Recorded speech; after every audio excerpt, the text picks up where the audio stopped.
Paano nila nalalaman if the person is worthy of their empathy? Kapag tingin nila na talagang victim yung tao. Yung frontliners, wala namang kamuang-muang, tumutulong na nga sa tao, dinidiscriminate pa. Versus yung mga pasaway na, ay nako, labas lang ng labas, wala namang ginagawa. Oh, vulnerable sector, bakit kayo nasa labas? Alam niyo naman, dapat nasa loob kayo.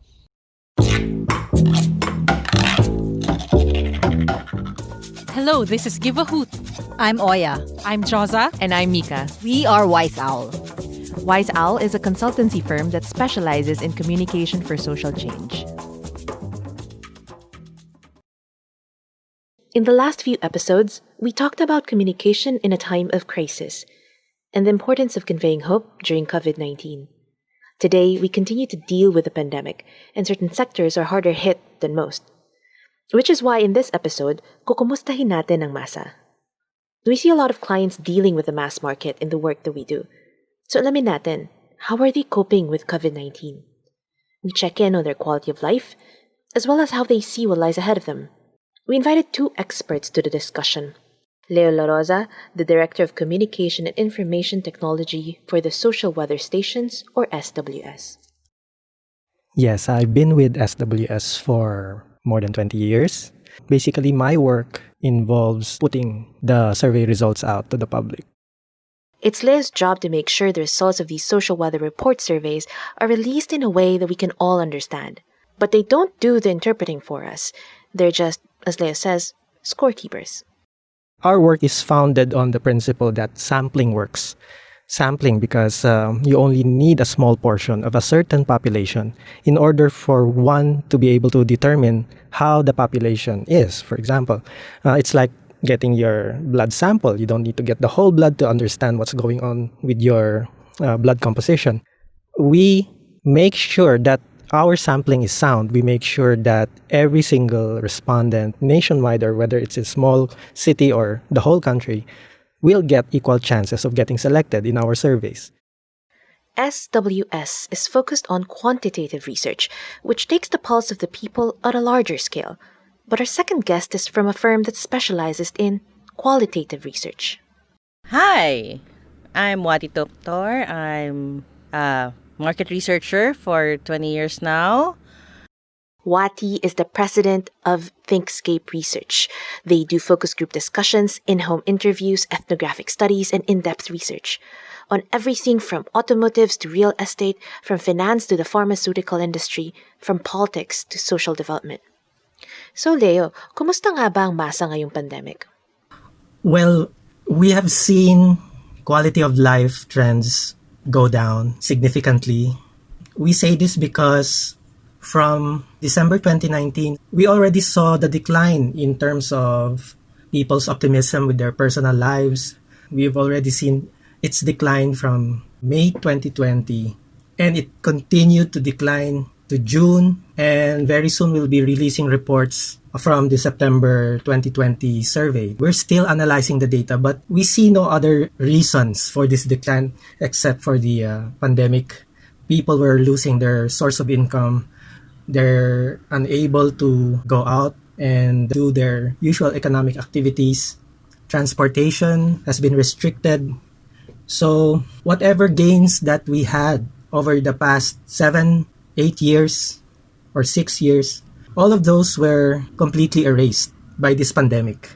Hunger, for instance, it has been in a very favorable downward trend since 2012 and all the way to December 2019 with just single-digit levels at around 9%, 8%. However, when this pandemic started and the first time SWS was able to conduct its phone surveys, we've seen hunger spike. And it has been spiking for the past 3 surveys, and it's already at record high, 30+%. Of course, it may not sound surprising, but the levels of joblessness really shot upward because of all the restrictions happening. The transportation sector has been severely affected. Medyo nakakalungkot, no? It really is. We have news about jeepney drivers or certain jeepney routes being opened up, and they are allowed to go out and resume their trips. However, there's the factor of fear. Wati, what did you find out about the Masa during the pandemic? Pareho lang ba ang mga concerns nila based on your research? That would be one, paano sila makakuha ng resources nila. So, since wala silang kita, paano sila makakabili ng mga pangangailangan nila.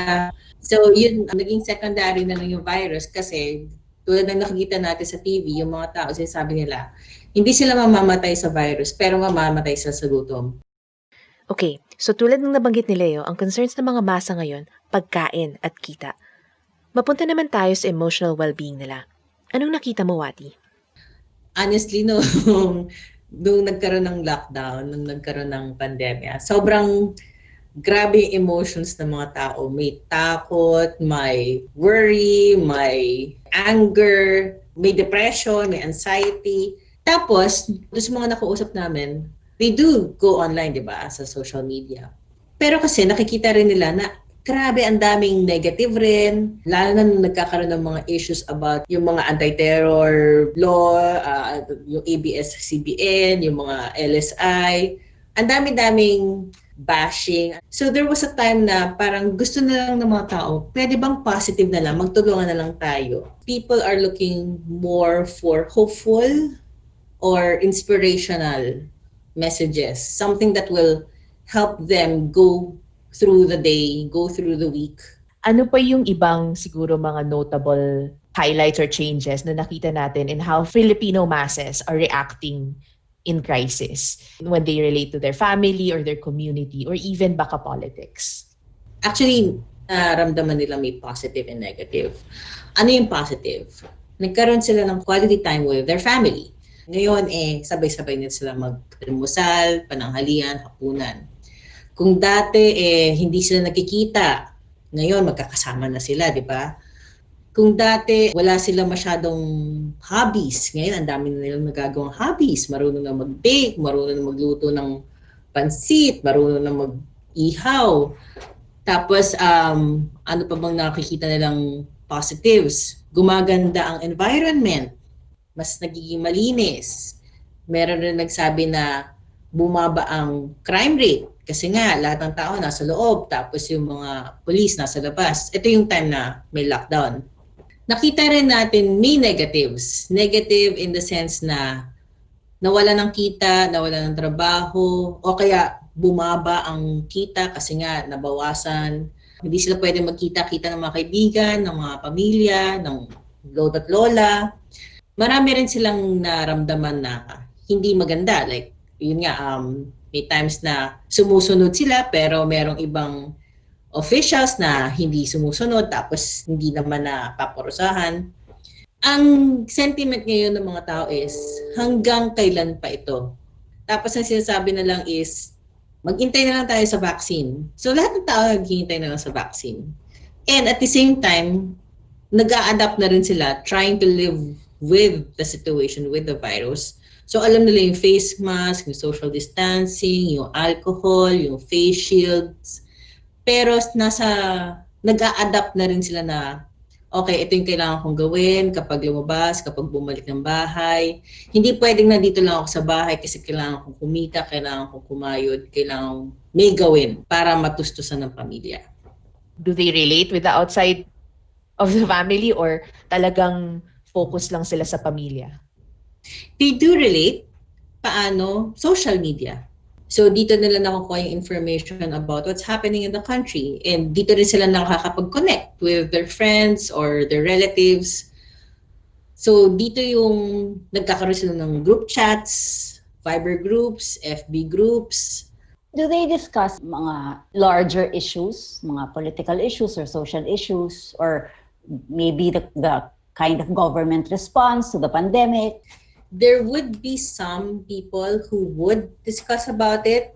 So, alam nila yung mga nangyayari sa Pilipinas, the issues, nakikita nila yung mali, nakikita nila yung irregularities. Meron namang mga tao na gusto ko lang maging masaya, gusto ko lang tumulong sa gobyerno at matapos na to. Ano yung nakita mo parang big concern nila about the handling of the pandemic? Mainly one, yung sa distribution of ayuda and the SAP. nakikita ng mga tao na may mga hindi qualified na nakakuha. Meron na mga qualified na hindi nabigyan. So, feeling nila nagkaroon ng inequality.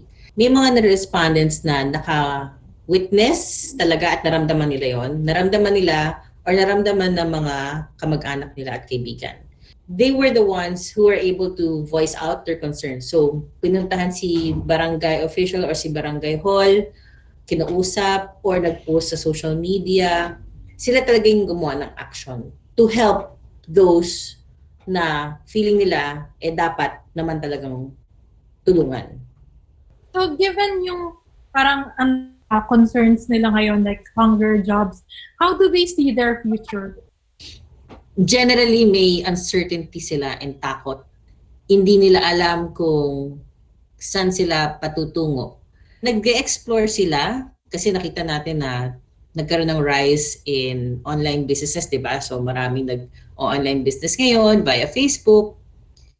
May mga dumidiskarte pero yung pagdidiskarte nila nasa in the moment.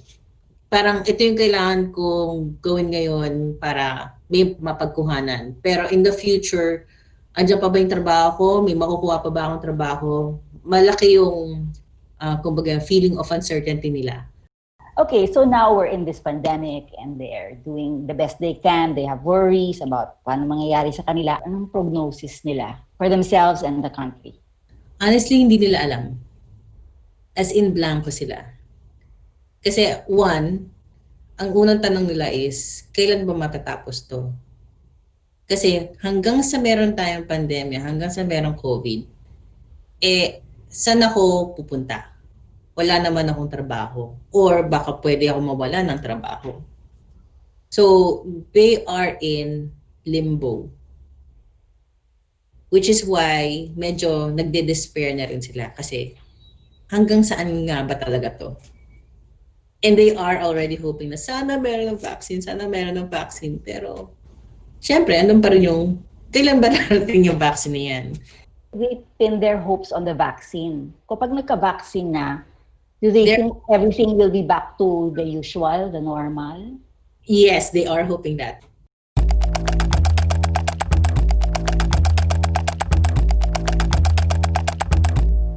Let's go back to the lockdowns. There were, and are, strict guidelines about what we can and cannot do during the pandemic. How did people react to that? Did they respond willingly? How did that pan out? Yung mga nakausap natin, sumusunod sila. Kasi tingin nila that's their contribution to what is happening right now. We also noted na may mga sinasabi silang, ay may mga taong pasaway.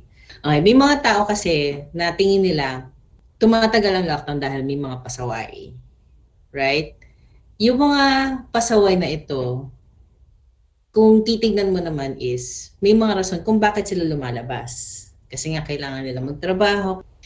Ang mahirap lang dito is, kapag palaging naka-blame sa mga pasaway, hindi talaga, kumbaga, masusolusyonan kasi ano ba talaga ang dapat gawin ng tao? Dapat ba tayo ang mismong mag-resolve ba ng mga nangyayari ngayon? O dapat ang gobyerno? Kasi basically, ang gobyerno dapat na may role siya para proteksyonan at para alagaan ang kanyang citizenry. Tayo, di ba? Pero kung palagi nang sasabihin na pasawayan, pasawayan, pasawayan, alam mo yung parang tayo na nga yung biktima, tayo pa yung nagiging masama kasi nagiging pasaway tayo. Kung bibigyan naman kasi tayo ng tulong, baka naman wala naman yung pasaway-pasaway na yan. So anong implications nun in terms of their attitudes towards those pasaways? And maybe how the pasaways are dealt with? Yung mga tao, kapag nakikita nila na may mga pasaway, galit sila. Bakit? Tingin nila ay pasaway yan. Dahil sa inyo, andito pa rin tayo sa COVID, nagsispread pa rin ang pandemya. Instead of us all coming together. So parang ang nangyayari, napipin yung blame sa pasaway for bigger things na beyond lumabas ka ng bahay. Yes. Ganun yung nangyayari. Oo. Na ang hirap Kasi 'di ba na-mention kanina na they're actually parang mataas yung empathy nila for others, but also meron din ng pasaway angle. So, paano na di-differentiate ng masa kung sino yung worthy of their empathy and sino yung masama lang yan, pasaway siya? Ang ganda ng tanong mo, sobra. Ang ganda nga. I'm really like, wow. Okay, paano nila nalalaman if the person is worthy of their empathy? Kapag tingin nila na talagang victim yung tao. Yung frontliners, wala namang kamuang-muang, tumutulong na nga sa tao, dinidiscriminate pa. So, tingin nila, this person is worthy of my empathy. Kaya dapat, tulungan ko sila. Versus yung mga pasaway na, ay nako, labas lang ng labas, wala namang ginagawa. Oh, vulnerable sector, bakit kayo nasa labas? Alam niyo naman, dapat nasa loob kayo. Kasi itong tingin nilang may pasaway, may maling ginawa. Kaya hindi sila worthy of your empathy. But it's ironic, no? Kasi a lot of the, at least the ones na nabalitaan ko ng mga cases ng mga pasaway na nahuli, for example, they were trying to find work or, naghahanap buhay. Ito rin naman yung mga tao na sinasabi, dapat pinakinggan sila, hinayaan sila magpaliwanag bakit sila nasa labas. Pero hindi naman sila pinayagang magpaliwanag. Naman? Nakikita nyo medyo sobrang compartmentalized kapag mag-isip ang mga tao. Kapag biktima siya, wala siyang kamuang-muang naging biktima, dapat kaawaan. Kapag tingin kung may kalokohan siyang ginawa, dapat siyang kainisan. We are so quick to judge people, but at the same time, gusto natin dapat mapaliwanagan. If directly ka naapektuhan, gusto mo dapat pakinggan ka. Pero kapag wala sa'yo, malayo sa'yo, quick ka to judge others. But in a way, I think in my mind, no, iniisip ko lang, it's that compartmentalization na sinasabi mo, it's a way then for them to cope Kasi this whole crisis can be very overwhelming. And so the way to parang get some sort of control over what's happening to you is to break it up into smaller chunks. It's a coping mechanism din eh. Mm-mm. Tama. It's how they cope.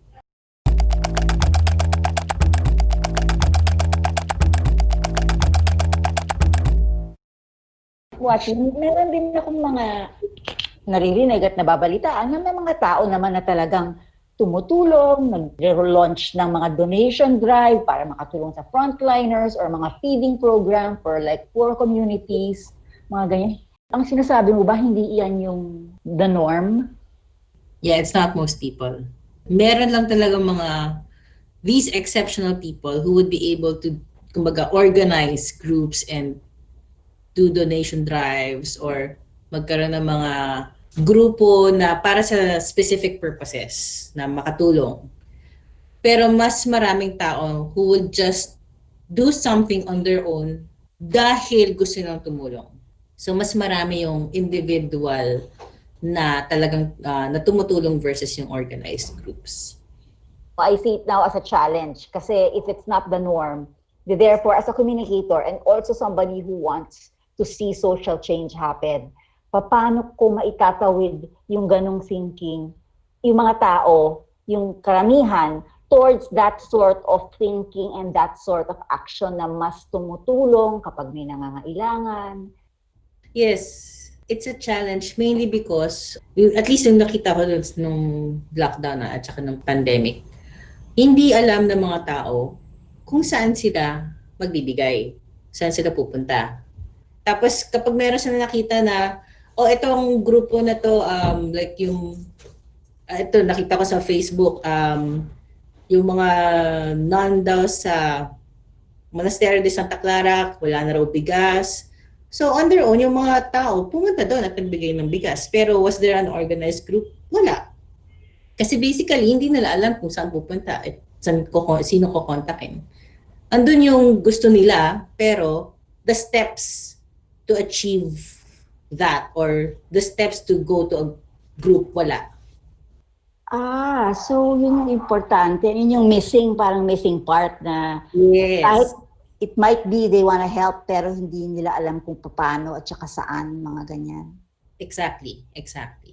Inisip ko din for communicators and advocates, mas malaki yung responsibility lalo na ngayong pandemic na we are conscious of the kind of messages and communication and outputs na nilalabas natin sa mundo. Kasi nga, parang people are more black and white mag-isip ngayon rather than gray. So, hindi na nako-consider na, halimbawa, for the pasaway narrative na people are just going out kasi kailangan, naghahanap sila ng trabaho. And when we are not conscious of yung underlying messages like that, nasa-surface lang yung negative aspect of it or something.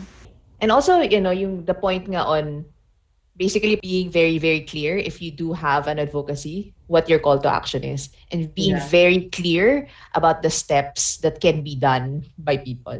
Kasi otherwise, sold ako, pero ano na ngayon na nga. And also, being very clear that it is possible to achieve what we want to achieve, diba? And this is how we get there. Hindi ito imposible. I agree with what you're saying, Oya. And also kasi, diba, na-mention din ni Wati kanina, even in terms of what kind of, anong klaseng mga messages yung hinahanap din ng Masa audience, it's about something more hopeful, more positive, more inspirational. So we cannot linger and just talk about what the problems are and what we don't like. Kailangan siyang mag-shift at some point. Kasi yun din yung hinahanap eh. Right. Ito problema, ano ang solusyon, ano ang pwede kong gawin, saan tayo patungo, ano ang ma-achieve natin. Yay, at least may hope naman pala sa conversation natin. Hindi siya completely nakakasad.